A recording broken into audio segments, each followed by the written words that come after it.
Baik, Assalamualaikum warahmatullahi wabarakatuh. Waalaikumsalam warahmatullahi wabarakatuh. Waalaikumsalam warahmatullahi wabarakatuh. Untuk pertemuan kali ini, untuk suaranya Ibu gimana? Suaranya masih terdengar jelas atau kurang jelas, Mas? Ini suaranya? Sudah jelas, Bu. Sudah ya? Sudah besar suaranya? Udah Bu, udah jelas. Oke, terima kasih. Mudah-mudahan suaranya bisa stabil ini ya. Ya, pun cuacanya agak kurang bagus di sini. Baik, untuk pertemuan kali ini, pertemuan terakhir untuk UTS ya. Nanti yang hari apa kemarin tuh ya, itu daftar hadirnya belum dibuka ya di SIA ya. Ya nanti Ibu buka daftar hadir di SIA-nya. Ya sekarang Anda isi yang hari kemarin hari Selasa sama Senin Selasa ya itu ya. Ibu buka nanti yang pertemuan sebelumnya itu. Baik, untuk materi kali ini yaitu terkait dengan perencanaan proyek perangkat lunak ya. Jadi sebenarnya tahapan dalam pengembangan perangkat lunak secara umum itu kan dimulai dari perencanaan ya. Perencanaan, kemudian dalam perencanaan tentunya apa saja hal yang diperlukan di sini. Jadi harus ya misalnya ibaratnya orang mau membangun proyek atau membangun rumah itu pun juga perlu perencanaan ya. Di sini juga demikian. Jadi dalam pengembangan perangkat lunak itu juga perlu adanya perencanaan apa sih sebenarnya perangkat lunak yang akan dibangun sesuai dengan kebutuhan daripada pelanggan tersebut. Nah, proses manajemen proyek perangkat lunak di sini tentunya perlu beberapa aktivitas ya, beberapa aktivitas yang bisa dikelompokkan atau di-collecting ya secara bersama-sama untuk menghasilkan suatu kebutuhan apa saja ya atau apa yang diperlukan dalam melakukan perencanaan proyek perangkat lunaknya nantinya. Nah, tentunya di sini pertama yang harus dilakukan adalah harus melakukan suatu estimasi ya. Jadi di sini sebagai dasar bahwa satu perencanaan proyek itu ya harus diestimasi terkait dengan apa kira-kira terkait dengan sumber daya yang ada ya dan waktunya juga di situ ya. Nah, estimasi tentunya di sini digunakan oleh pihak manajemen ya untuk mengetahui ya jalan bagi rekayasa perangkat lunak atau roadmap-nya ya, roadmap-nya seperti apa sih sebenarnya nanti perangkat lunak yang akan dibangun ya, sebagai roadmap di situ. Nah, langkah awal yang dilakukan untuk estimasi di sini yaitu dia melakukan estimasi terhadap kebutuhan sumber daya ya. Minggu yang pertemuan sebelumnya kita sudah bahas mengenai sumber daya. Kira-kira apa sih sumber daya yang diperlukan dalam kebutuhan atau estimasi dari kebutuhan perangkat lunak. Ya, kemudian biaya, berapa biaya yang diperlukan ya. Kemudian berapa kapan waktu penyelesaian dari awal proyek sampai dengan selesainya proyek. Nah, itu semua dilakukan estimasi terhadap kebutuhan pengembangan perangkat lunaknya di situ. Nah, jadi kalau pengembangan perangkat lunak tentunya dibutuhkan juga sumber daya manusia yang punya pengalaman ya, semakin memiliki pengalaman tentunya di situ akan menghasilkan suatu perangkat lunak yang lebih bagus. Kemudian risiko yang dihasilkan atau risiko yang ada itu juga tidak akan berdampak pada ketidakpastian. Jadi bagaimana sumber daya manusia itu juga diperlukan dalam proyek pengembangan perangkat lunak di sini. Nah, hal yang perlu diperhatikan di sini ya. Jadi apakah ya pada saat kita melakukan estimasi awal ya, apakah proyek perangkat lunak tersebut merupakan suatu proyek yang kompleks atau tidak? Ya, kompleksitasnya juga dilihat. Ya, kemudian ukuran proyek seberapa besar proyek itu yang akan dikerjakan. Ya, kalau udah kompleks, ukurannya besar, tentunya di situ nanti kan berpengaruh pada jadwal dan juga biaya. Nah, kemudian ada enggak dari ketidakpastian struktur organisasi yang ada? Biasanya dalam pengembangan perangkat lunak ya atau proyek perangkat lunak ada saja ketidakpastian dari struktur ya. Jadi misalkan memang belum dibentuk struktur dari misalkan ya salah satunya organisasi yang ada seperti apa struktur nanti setelah apa perangkat lunak itu nanti jadi, atau akuisisi informasinya itu jadi bagaimana untuk ya tidak lanjutnya ya, misalnya dalam pemeliharaan, pengembangan dan sebagainya di situ. Risiko tentunya tadi pada saat perencanaan proyek juga harus melihat risiko itu juga diukur ya melalui apa tingkat ketidakpastian. Ya, pada estimasi ini tentunya akan diukur secara kuantitatif ya, terkait dengan kebutuhan sumber daya, biaya dan juga jadwal ya, secara kuantitatif ya, bukan kualitatif tapi kuantitas ya, kuantitatifnya estimasinya di situ. Nah, artinya apa di situ? Pada saat ya, menginformasikan bahwa semua estimasi awal itu sudah diterima ya secara politis itu ya, sudah diterima. Nah ini jangan sampai nanti pelanggan ini ada menuntut ya misalnya perbaikan, kemudian ada perubahan-perubahan atau penambahan-penambahan dan seperti itu ya. Nah ini jangan sampai terjadi. Nah jadi disitulah ya kalau memang ada perubahan terkait apa namanya perangkat lunak ya tentunya setiap ada perubahan pasti ada dampaknya yang lain kan gitu ya. Jadi misalkan oh ternyata waktunya akan bertambah, biayanya juga harus bertambah kan gitu.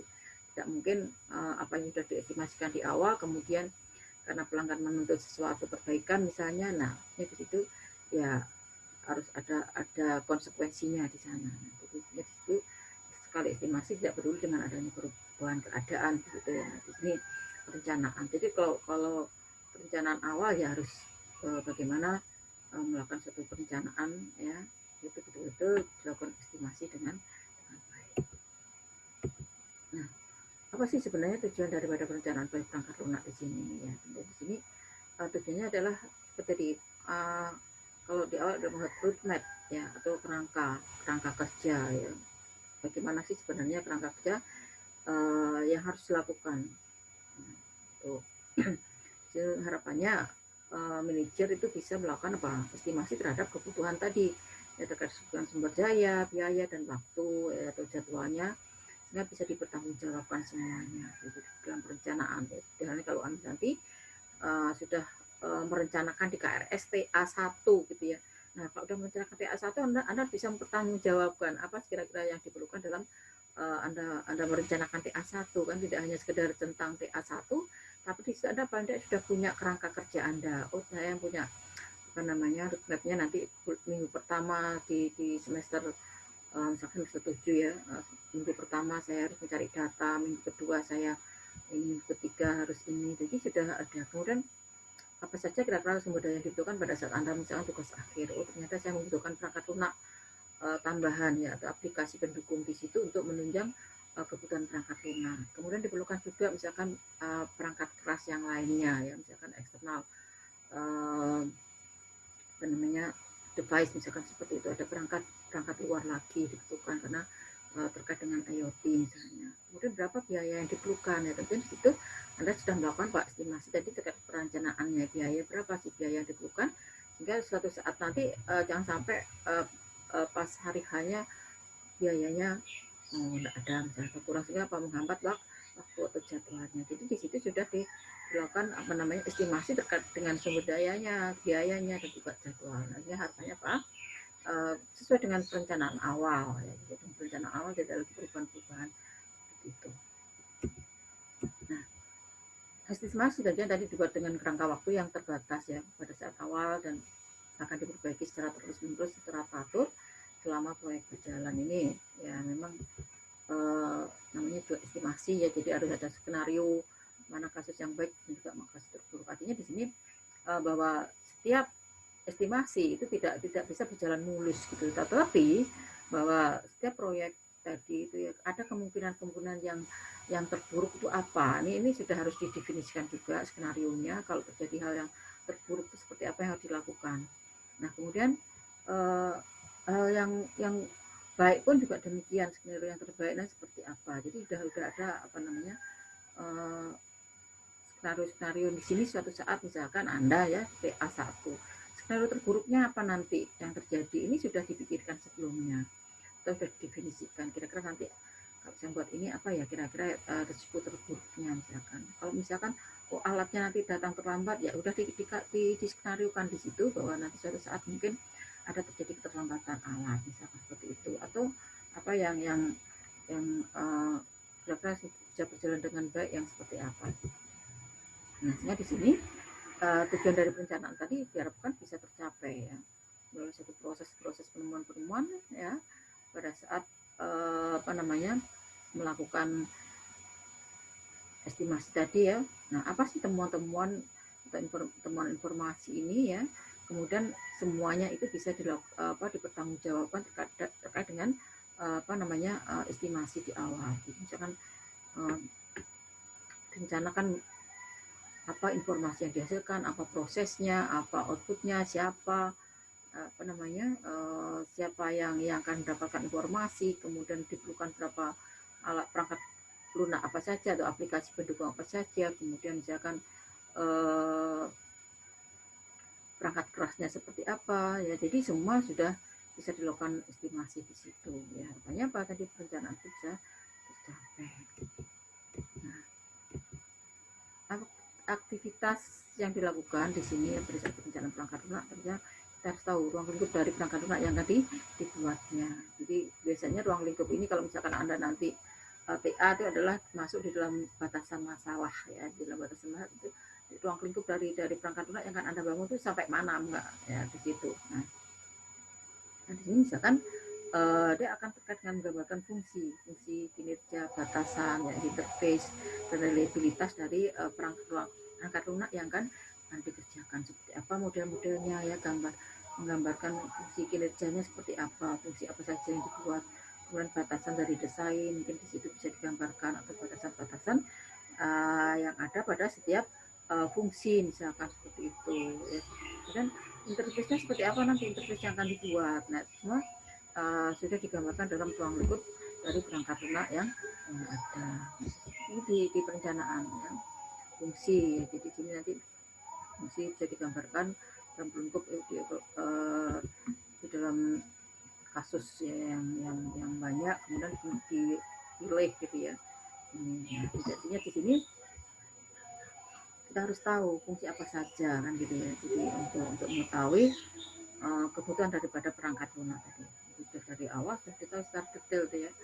Ya kalau misalkan kompleks ya mungkin bisa didetailkan lebih detail lagi seperti apa sih ya pada saat nanti estimasi dimulai ya kita harus sudah tahu fungsi-fungsi dari perangkat lunak yang akan dihasilkan. Itu udah kelihatan di sana.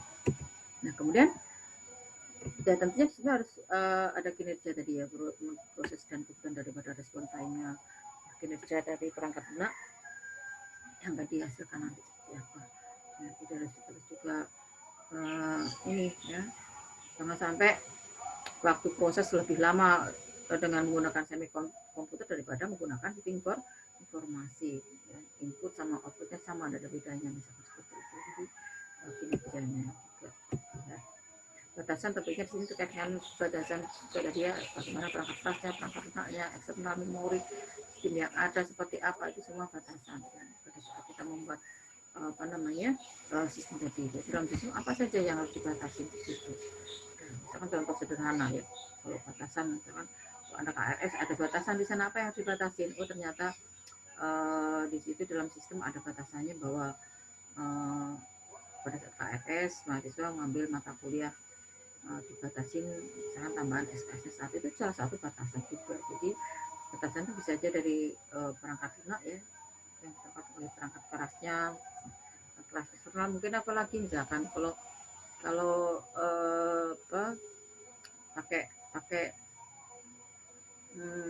kartu misalkan kan sekarang semua pakai smart ya, kartu pintar misalkan, apa ya batasannya di sana kalau menggunakan yang perangkat keras eksternal. Nah kemudian sumber daya, nah tentunya sini sumber daya yang paling tinggi adalah sumber daya manusia ya. Kemudian baru dilanjutkan dengan komponen-komponen dari perangkat lunak dan juga nanti perangkat keras maupun perangkat lunaknya. Jadi sumber daya manusia, perangkat keras dan juga perangkat lunak di situ. Nah, apa saja komponen-komponen yang ada di dalam sumber daya manusia di situ.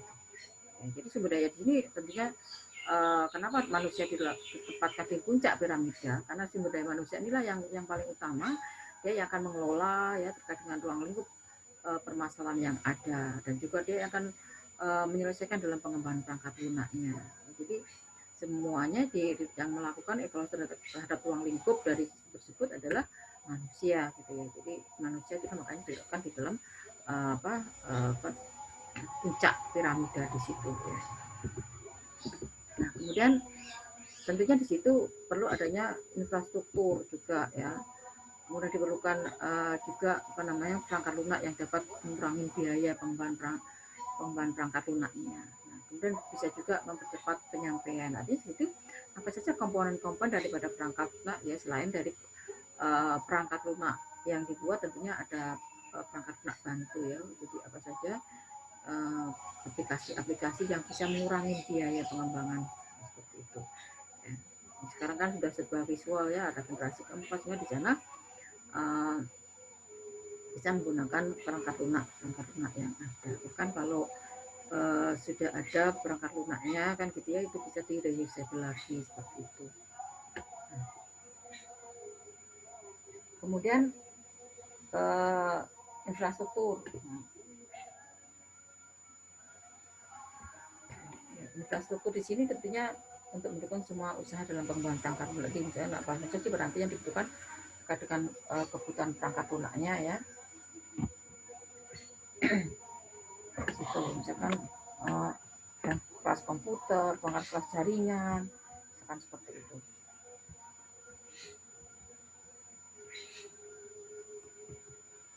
Kemudian menurut Benatan di sini mengusulkan ada 4 kategori sumber daya manusia, sumber daya ya dalam pengembangan perangkat lunak yang harus dipertimbangkan pada saat perencanaan berlangsung. Apa saja di situ ya? Ada komponen of the shape, ada komponen yang full experience ya. Kemudian ada komponen yang partial experience. Nah, seperti apa masing-masing ya. Tentunya di sini komponen of the shape di sini bahwa perangkat lunak yang ada ya bisa diperoleh dari bagian ketiga, atau artinya di sini sudah ada sebelumnya ya. Jadi sudah dikembangkan sebelumnya oleh pihak internal, kemudian ternyata proyek yang ada ini bisa digunakan lagi untuk proyek yang sekarang ya. Tentunya harus divalidasi dulu apakah dari codingnya, dari desainnya, atau dari apa ini sudah bisa dicek, dievaluasi sesuai dengan perangkat lunak ya, perangkat lunak yang akan dikembangkan ya, semua divalidasi. Kalau sudah valid bisa digunakan komponen tersebut. Kemudian yang komponen full experience dan sini bahwa spesifikasi ya, dan juga kode tadi desain atau pengujian juga pada proyek tersebut ya, atau proyek sebelumnya itu bisa dikembangkan ya. Nah, kemudian tapi di sini terkait dengan tim ya, timnya harus memiliki pengalaman yang penuh sehingga aplikasi ini tidak menimbulkan risiko yang besar gitu ya. Jadi risiko tetap sih ada risiko, tapi risikonya lebih kecil dibandingkan dengan tim yang kurang berpengalaman dalam pengembangan perangkat lunaknya di situ. Nah, berbandingkan dengan yang parsial tentunya di sini seperti sama dengan yang full tadi, cuman bedanya di sini ada di dalam anggota tim ya. Nah, ini anggota tim yang baru ini pengalamannya terbatas terkait dengan perangkat lunak atau aplikasi yang akan dikembangkan di situ ya, sehingga di sini bisa saja menimbulkan suatu risiko. Nah, jadi untuk aplikasinya ya atau proyeknya bisa menggunakan proyek yang sudah ada. Artinya di situ bisa reusable, misalkan mengembangkan proyek yang sudah ada atau keberlanjutan dari proyek sebelumnya seperti itu. Nah, kemudian kalau tidak ada tiga-tiganya tadi, kemudian bisa juga mengembangkan perangkat lunak adalah memang benar-benar perangkat lunak yang baru. Jadi di sini tim ini harus mengidentifikasikan kebutuhan proyek yang baru. Jadi apa saja komponen perangkat lunak yang harus dibangun oleh tim tersebut. Jadi benar-benar masih baru ya, komponen perangkat lunak yang akan dikembangkan di situ. Nah, jadi kadang-kadang kalau dokumennya tidak lengkap ya, kemudian istilahnya seperti yang di parsial maupun yang di full tadi ya. Nah ini kalau misalkan dokumennya tadi tidak lengkap kan kesulitan dan pengalaman pengalaman. Nah, mungkin bisa dengan komponen baru kalau memang benar-benar baru begitu ya. Kalau kita kemarin metode ada prototype ya, itu mungkin bisa aja dari model yang parsial, dari yang full tadi, karena sudah ada prototype-nya tinggal mengembangkan proyeknya kan gitu ya. Lihat apakah memang sejenis sama misalkan atau mirip dengan proyek yang akan dikembangkan. Nah dari situ bisa juga dengan model prototype-nya misalkan seperti itu, atau mungkin dengan model proyek Angel seperti itu. Nah perencanaan proyek perangkat lunak tentunya juga harus memperhatikan beberapa hal ya sebelum proyek itu dibangun. Artinya di sini kita seperti tadi ya ada apa namanya terkait dengan jadwal sumber daya manusianya atau sumber dayanya tadi ya. Nah, ini juga harus diperhatikan berapa lama proyek ini akan berlangsung nanti ya seperti di jadwalnya ya. Jadi kita harus perhatikan juga di sini jadwalnya berapa lama proyek itu akan berlangsung. Kemudian apa saja usaha yang diperlukan sehingga apa dari usaha yang diperlukan di sini bisa mengestimasikan ya terkait dengan kebutuhan terkait biaya, terkait dengan jadwalnya ya, kemudian juga mungkin kebutuhan dari apa namanya lama proyek ya jadwal tadi ya, mungkin dari kebutuhan yang lainnya di situ. Jadi apa usaha yang dilakukan yang bisa cepat dari proyek tersebut. Nah, berapa banyak sumber daya manusia yang akan dilibatkan. Jadi di sini juga dalam perencanaan juga sudah tahu ya kebutuhan daripada sumber daya manusianya atau timnya nanti siapa saja, berapa diperlukan analis seniornya, berapa programmernya, berapa spesialis database misalkan ada spesialis apa namanya jaringannya misalkan. Nah ini ada enggak yang analis juniornya misalkan. Kemudian siapa saja pemakai yang terlibatkan dalam spesialis informasinya ya, pemakai kan harus dilibatkan. Ada manajer, ada apa namanya nanti operatornya dan sebagainya, itu harus juga dilibatkan ya di dalam apa namanya kebutuhan dari sumber daya manusianya.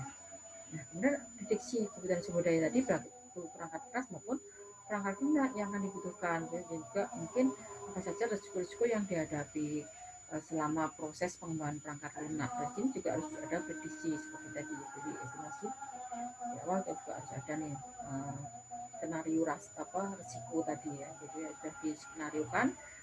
Nah di situ juga perlu diperhatikan juga pada saat melakukan perencanaan proyek perangkat lunak.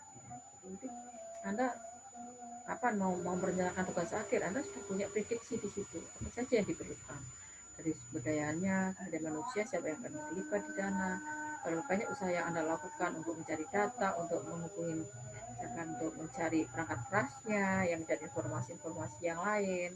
Nah kemudian Anda targetkan berapa lama TA Anda, apakah TA1 itu 1 semester selesai berlanjut dengan TA2 di awal semester berikutnya, atau 1 semester tuh bisa TA1 TA2, tapi biasanya jarang ya. Nah, dan di situ sudah ada perencanaan di awal ya, untuk membuat proyeknya di situ. Nah, oke. Jadi setelah ya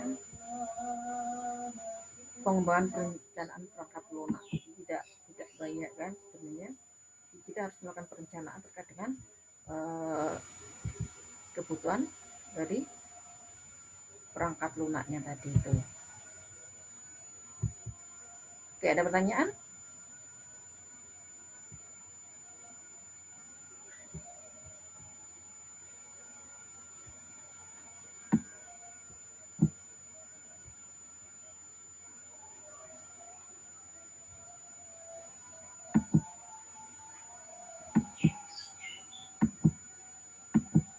Silakan kalau ada pertanyaan. Oke, kalau ada pertanyaan Ibu buka ya daftar hadirnya.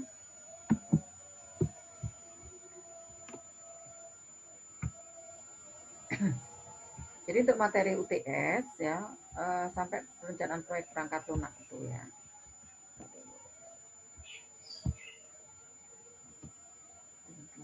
Ada dan asar.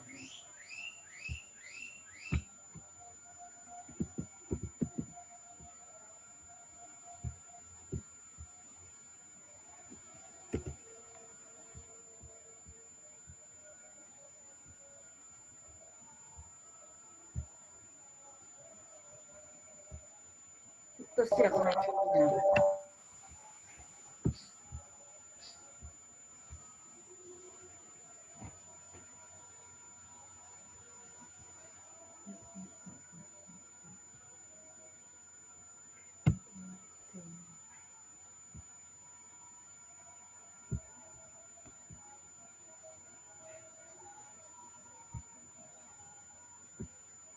Sempat putus ya?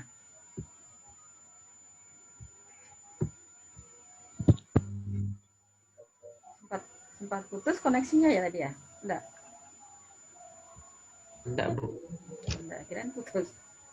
Oke, untuk apa namanya? Sebentar saya bukanya untuk sianya ya. Untuk daftar hadir.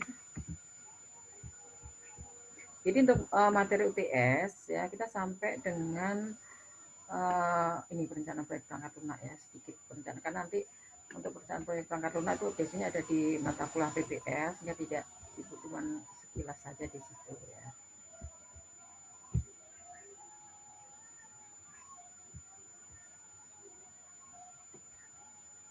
Jadi lebih ke detail nanti di setelah UTS itu untuk ke analisis ya dan juga desainnya di sana.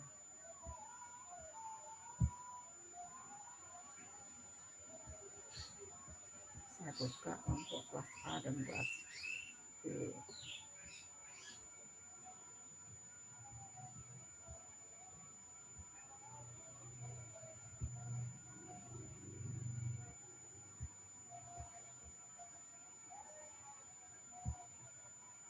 Yang pertemuan sebelumnya tanggal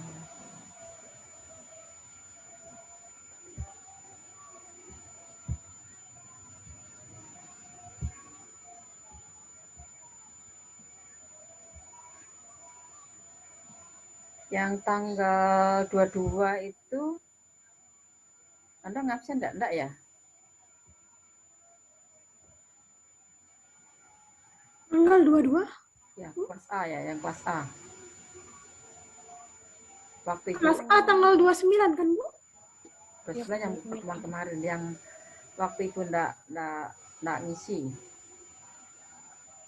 Tanggal 22 ya dia. Iya, Bu.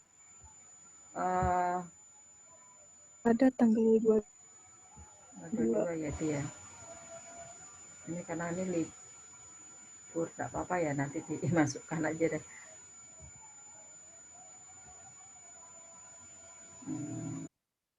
Bagaimana yang hari sekarang ditukar hari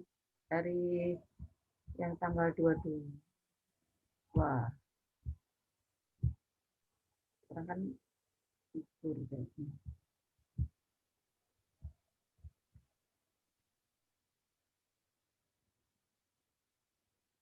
Untuk yang A udah ibu buka, yang kelas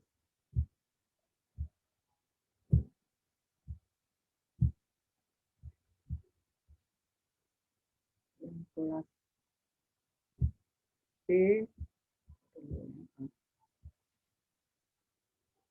ini agak ini yang kelas B sebentar bukanya untuk daftar hadir.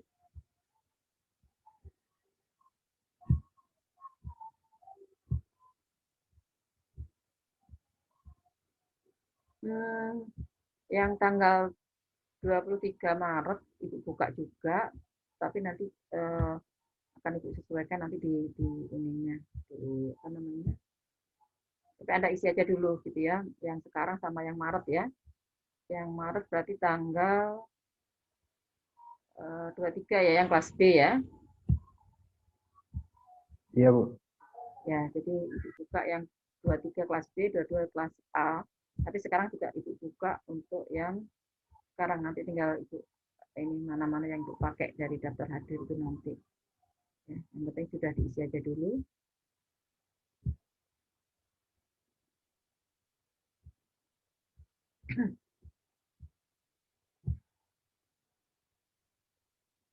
Ya, jadi sudah dibuka semuanya untuk tanggal, jadi jadikan yang tanggal 22 sama tanggal sekarang sama tanggal 23 sama tanggal sekarang yang kelas B-nya dengan 23. Kemudian untuk materi UTS ya, jadi mulai dari bab 1 yang kemarin tuh ya, kemudian sampai dengan perencanaan proyek tangkap lunak. Mungkin ada yang mau ditanyakan dari UTS seperti biasa. Jadi soal paling tidak di atas 40 lah mungkin ya, minimal mungkin 40 soalnya biar kalau ada apa namanya salah itu tidak terlalu mempengaruhi nilai. Jadi kalau misalkan soalnya sedikit nanti salah ada salah itu mempengaruhi nilai ya, karena pembagian bobotnya misalkan 100 dibagi dengan soal, jumlah soal seperti itu ya. Jadi harapan Ibu kalau misalkan soal itu semakin banyak sebenarnya peluang untuk dapat nilai bagus itu besar gitu ya. Jadi kalau soalnya cuma 25 atau 20 gitu ya, anggap aja 20 soal itu kalau Anda salah 3 aja sudah berapa, 3 kali kan 2,5 berarti 7,5 seperti itu. Jadi lumayan nilainya berkurangnya gitu. Ya, ada yang mau ditanyakan silakan. Kemudian tugas ya, dari tugas mandiri tugas mandiri ternyata memang di tugas itu cuma maksimal 20 ya, itu tidak begitu. Nah, kemarin itu ya, saya cuma dibuatin 1, jadinya setelah 20 tidak bisa masuk lagi kan gitu ya. Ya, kan ternyata maksimal yang diupload itu 20 batasan di tugas itu ya, jadi tidak bisa lebih seperti itu. Kemarin itu enggak baru saya cek tadi ternyata memang benar setelah 20 enggak bisa masuk gitu ya. Nah, jadi untuk tugas Anda bisa buka di forum, dijelasin, jadi itu ada grouping A dan kelas A dan kelas B. Nanti yang kelas A itu mungkin kalau yang kelompok yang 1 itu sudah keisi ya itu ya. Jadi bisa yang mulai dari berapa tuh? 13, 11, 12, 13 kalau nggak salah. Jadi kalau 20 kan sudah 3 kelompok itu sudah 60 masuk begitu ya. Nah, yang kelas B, jadi nanti Anda pilih yang groupingnya kelas B, kemudian apa namanya? Ininya pakai A ya. Tugas kelas B itu urutannya A sampai E ya, A B C D E itu punyanya kelas B ya. Karena apa namanya? Kemarin dari awal enggak ikut buatin grouping gitu ya, jadi di tugas ini dah baru itu biar memudahkan Ibu dalam untuk kelas A yang mana, kelas B yang mana. Kalau bisa di nama tugasnya itu yang diupload itu Anda kasih kelas A, kelas B-nya ya, biar lebih enak. Meskipun siapa tahu nanti ada yang keselip gitu ya, keselip lupa uploadnya di kelas lain seperti itu ya, itu pada saat ngolah nilai itu tahu oh ini punya kelas A, ini kelas B seperti itu. Kalau yang dulu kan kelas A, kelas B dibuatkan sendiri-sendiri ya, di IMK itu kelas A sendiri, kelas B sendiri gitu. Jadi sekarang harus dijadikan satu kelas ya, jadi artinya ini kelas A dan B jadi satu gitu ya. Pada satu kelas ini harus dikelompokin, kalau enggak ribet nanti itu mesti dari sekian 86 mahasiswa mana yang A mana yang B itu harus nyortir lagi gitu ya. Mudah-mudahan ini bukan kemarin karena saya masih awal buat groupingnya itu ternyata saya buka ternyata ya cuma 20 ya maksimal bisa untuk upload itu punya setelah 20. Jadi nanti itu artinya gini ya, satu kelompok itu bukan kelompok itu itu membagi ini punya kelas A, ini kelas B gitu aja sih sebenarnya. Jadi di situ kelihatannya numpuk apa namanya yang satu kelompok berarti bisa ngupload sebanyak 20 mahasiswa di situ. Dan mahasiswa ini karena kemarin mau saya buatin password gitu ya, atau user rule-nya gitu, tapi ribet mungkin jadinya saya ini sih Anda tinggal yang masuk di situ sesuaikan dengan kelompok Anda atau sesuai dengan kelas Anda gitu ya. Jadi kalau misalkan yang 20 tidak bisa masuk, Anda berarti di apa namanya di tugas grup yang lainnya seperti itu ya. Paham maksudnya? Ada yang sudah yang upload barusan enggak? Tugas. tugas sudah saya upload kemarin, Bu, Oh, tapi yang saya kemarin cek. berarti sudah masuk yang 20 kemarin, yang 20 Ya, berikutnya mungkin. sekarang saya cek nggak bisa, Bu, dia. Hah? Kayak misalkan saya mau ngecek itu kan, saya nggak bisa ngecek lagi, maksudnya tugas yang udah kemarin saya kumpulin. Begitu, coba sih nanti. Atau nanti mungkin karena bisa mempengaruhi buat grup baru. Kayaknya Bu, kegabung dia grupnya jadi satu angkatan. Jadi dia cuma maksimal 20. Ya, maksimal 20, makanya nanti apa namanya? Di situ Ibu buatin ada beberapa grup di situ. Kalau udah 20 masuk, habis ambil grup yang lainnya seperti itu. Oke, Bu. Ya, jadi di situ ada yang kelas A itu urutannya 1, 11, 12, 13 sampai 13 ya. Berarti satu grup itu cuma bisa muat 20 mahasiswa. Ya, satu grup muat 20 mahasiswa di situ. Ya, nah, jadinya nanti kalau sudah habis 20, Anda harus milih grup yang lainnya. Kan 11 sudah penuh gitu ya. Berarti yang ke-20 ke-21 ke ke grup yang 12. Nanti yang berapa lagi itu yang 21, yang 40-nya 41 berarti masuk ke yang grup 11, 12 ke 13 seperti itu. Ya, jadi sepertinya ada yang meskipun itu banyak grup tapi yang lainnya masih partisipannya enggak itu masukkan. Yang itu masukkan partisipannya itu ada yang kelas A itu mulai dari 1, 11, 12, 13 yang ada masuk partisipannya ya, karena saya enggak hafal kelas A kelas B-nya di situ ya. Kemudian yang kelas B itu pakai ABC ya. Nah, yang Ibu masukkan partisipannya itu A, B, C, D, E sampai E kalau nggak salah itu ya. Jadi nanti misalkan 20 masuk pertama yang A, yang 20 berikutnya masuk yang B, 20 berikutnya masuk yang E. Ya, silahkan Anda masuk aja di mana-mana yang Anda bisa masuk ya, di situ. Karena meskipun itu banyak grup tapi jumlah apa namanya partisipannya tidak Ibu masukkan gitu ya. Cuma saya masukkan aja secara keseluruhan sih itu. Ya, sebenarnya Anda bisa masuk di mana-mana, tapi kalau bisa sesuaikan dengan kelasnya ya, kelas A, kelas B-nya di situ yang lebih utama sebenarnya. Ya, jadi kalau 20 tidak masuk, nanti pindah ke 20 berikutnya. Ya, seperti itu. Oke, Anda coba buka, misalkan bisa. Ada keterangannya Bu di sini. Hmm? Ada keterangannya. Keterangannya apa? You are member of more than one group. To be able to submit, you must be a member of only one group, bilang. Yang mana itu yang tugasnya ini Bu? Tadi saya buka belajarnya ya.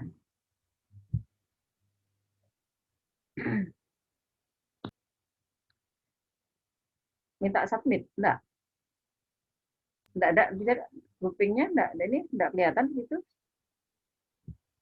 Nggak kelihatan, Bu. Kelihatan lagi. Di situ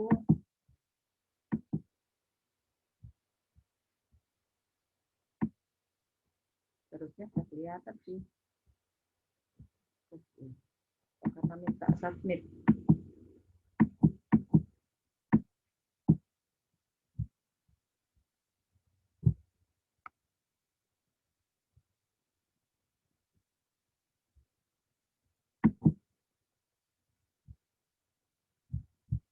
ini lain.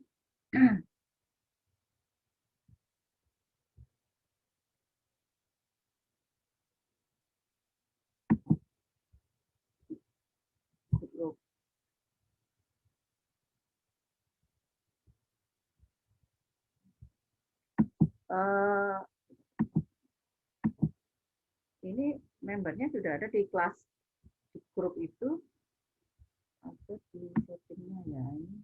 Kalau grupnya tidak kelihatan ya, kelas-kelasnya itu. Tugas kelas A itu 1 sampai dengan 13 yang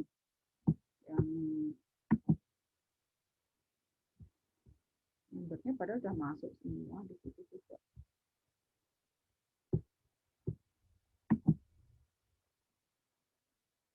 Jadi settingannya juga balikin dulu.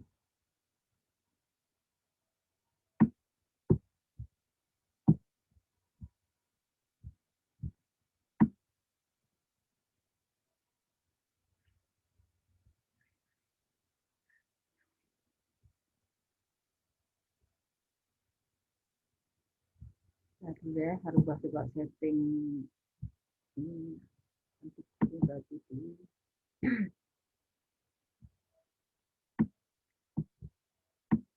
Kalau yang kemarin masuk tapi 20 tuh ya.